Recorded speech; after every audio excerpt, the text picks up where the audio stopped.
Olá, oitavo. Tudo bem? Vamos relembrar uns conceitozinhos? Vamos fazer direto do túnel do tempo?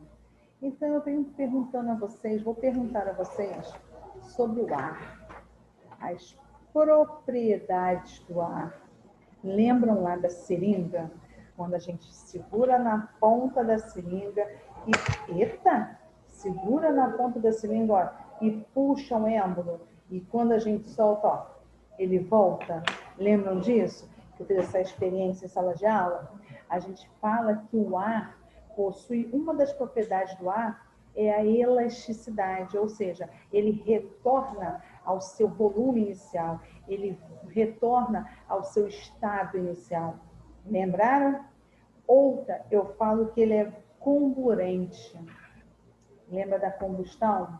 Você coloca a vela acesa, ó, e coloca o copo. Lógico, o copo sempre maior do que a vela. Com o tempo, a vela continua a acender, continua acesa, desculpa. Depois de um tempo, a vela se apaga. Lembram disso? Por que a vela apaga? Porque o oxigênio que inicialmente estava ali estava sendo consumido pela vela, pela chama, desculpa. E aí, ó, depois que o oxigênio se acaba, a vela se apaga. Show? Outra, resistência. Solta uma bolinha de papel e uma folha. Como é que a folha faz? Ó. A folha flutua. A folha vai, como fala? Esqueci até o termo. Ela não cai direto. Ela, ó, até chegar no chão. Isso aí é a prova que o ar possui resistência. E aí eu lembro a vocês também sobre máquinas. Nós temos lá, olha, as máquinas complexas, as máquinas simples, as elétricas e as térmicas. Sempre quando eu falo das complexas, eu falo que são duas ou mais máquinas simples. E o que são máquinas simples? Eu falo que as máquinas simples, elas auxiliam nas tarefas diárias.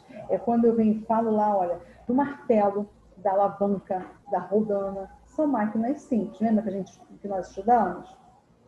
Outra, máquinas elétricas, ou seja, elas usam a energia elétrica para gerar movimento.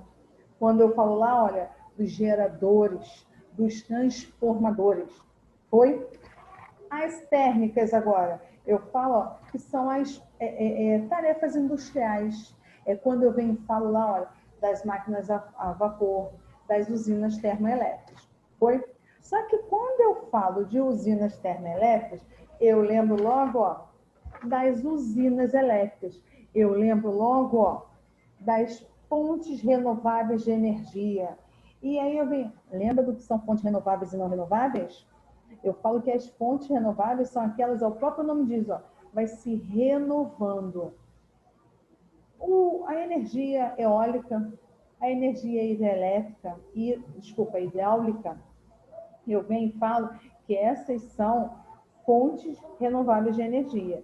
E aí eu venho falando o seguinte, ó, usinas elétricas com fontes de energia renováveis.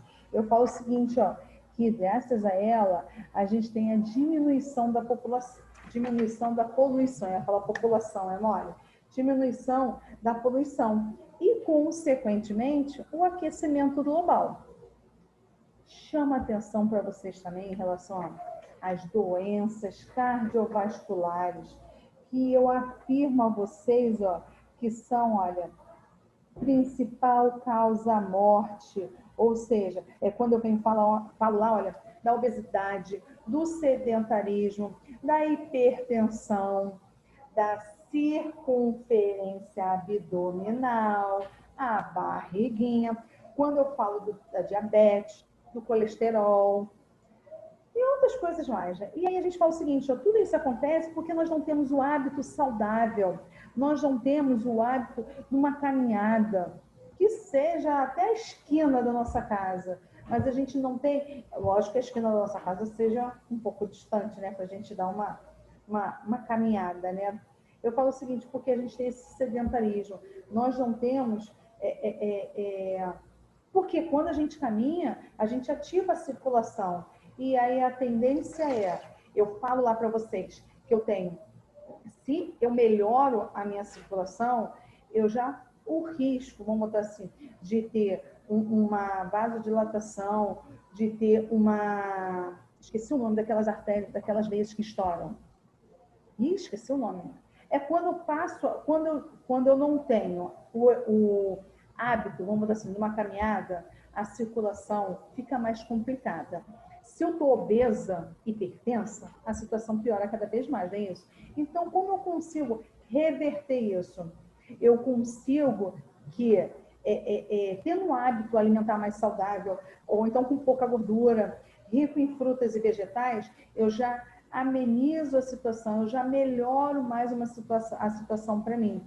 Então, eu tenho que ter lá rico em frutas e vegetais, com pouca gordura, eu tenho que ter bastante água, eu tenho que ter atividade, prática de atividades físicas, então tudo isso vai melhorando para a gente.